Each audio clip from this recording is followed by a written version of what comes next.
kalau tobat jangan nanggung, gitu. Ya, kalau tobat jangan nanggung, supaya tobatnya betul, tidak tobat kejadian lagi, tobat kejadian lagi. Maka caranya, ini kata Ibnu Abbas, sertakan rahmat Allah di dalamnya. Supaya rahmat Allah itu mengiringi kesungguhan taubat kita, penyesalannya tertanam dalam jiwa, setelah itu kita merasakan perubahan. Itu poinnya. Jadi kalau ingin cepat taubat yang diterima oleh Allah, rasakan rahmat Allah hadir di dalamnya, lalu tanamkan pada diri kita, ya kan? Ya, dihidayahkan Allah yang menciptakan engkau, Allah memberikan jalan kepadamu, Allah memberikan nafas kepadamu, Allah memberikan waktu. Setelah kamu akan berpulang. Kalau bukan karena rahmat Allah, bagaimana engkau berhadapan dengan Allah saat dihisab, ya kan? Lalu kita balikan, ya Allah, engkau yang menciptakan aku, engkau yang memberikan kehidupan kepada aku, engkau yang memberikan jalan-jalan kepada aku. Sungguh dalam keadaan ini aku hambamu yang engkau maha tahu banyak berbuat maksiat, tapi aku pun menyadari betapa besar rahmatmu yang melampaui murkamu. Maka dengan semua rahmat aku mohon, ya Allah, bimbing hamba untuk bertaubat, memperbaiki diri sebelum berpulang kepadamu. Nah, kalimat-kalimat itu dalam. Itu poin yang pertama, ya.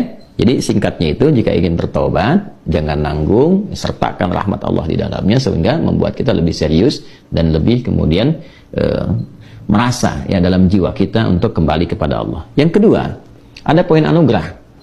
Ya, orang-orang yang tobatnya serius, yang benar untuk memperbaiki diri, bukan sekedar formalitas dia bertobat ya dengan istighfar misalnya, walaupun di situ pasti ada jalan kebaikan.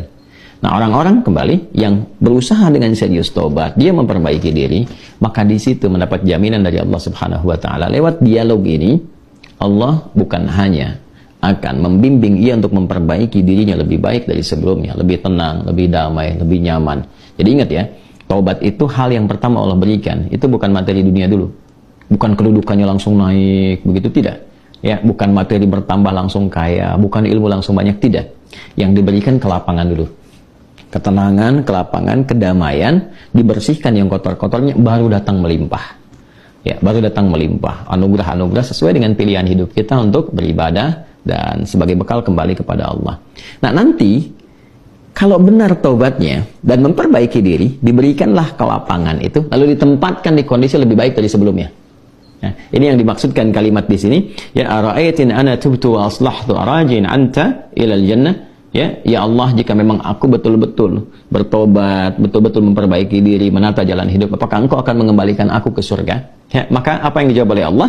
Ya, na'am, ya tentu saja, kamu akan dikembalikan. Tapi perhatikan cara Allah mengembalikannya. Ditempatkan di surga yang lebih baik dari surga pendahuluan sebagai tempat belajar sebelum turun ke bumi. Silakan perhatikan. Bukankah di surga saat Adam belum turun ke bumi, hanya untuk berlatih materi sebelum turun, ya apa yang harus kerjakan, harus tinggalkan. Bukankah di dalamnya ada ujian? Ya kan?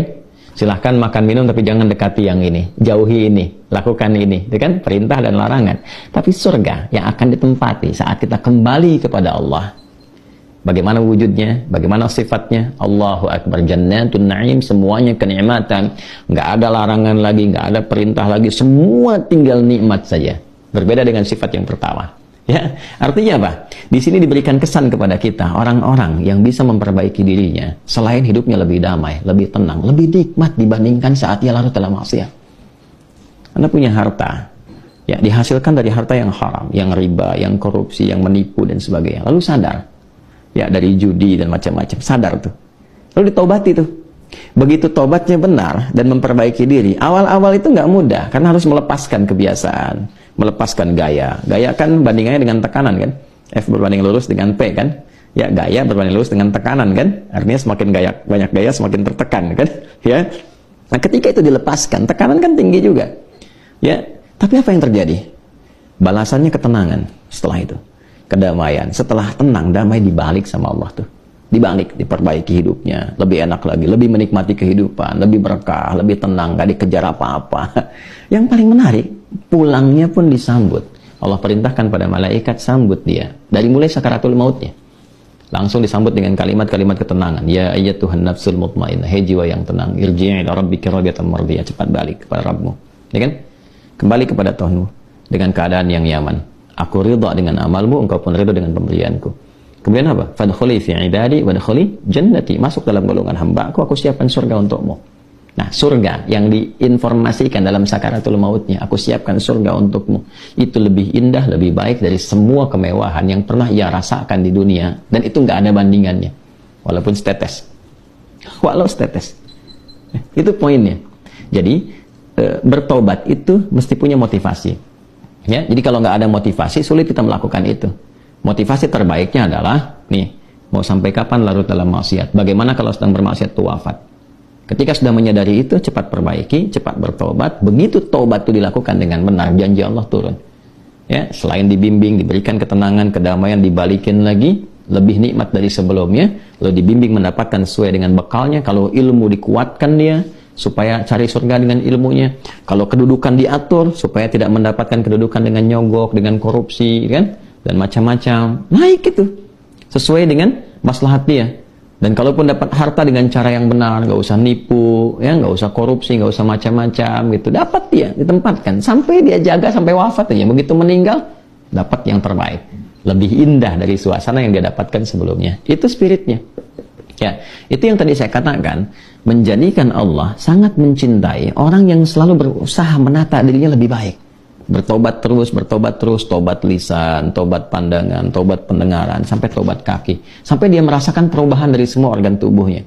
Tobat mata, dia berlatih. Jangan dikira kalau tobat itu, fungsi mata itu akan selesai dengan memandang saja. Tidak. Tantangannya ada. Dan nanti keberhasilan taubatnya itu diukur dengan ketika memandang yang tidak diinginkan oleh imannya, dia bisa elakkan pandangan. Itulah ghadul basar. Ya, telinga juga begitu. Kalau sudah nanti cukup bagus, terlatih dengan taubatnya, dia akan hanya gunakan refleks pendengaran untuk yang baik saja. Sampai ke ujung kaki. Demikian. Nah, itu kalau sudah ada ciri seperti itu, sikapnya berubah, ini tanda pertama bahwa taubatnya diterima oleh Allah Subhanahu wa Ta'ala.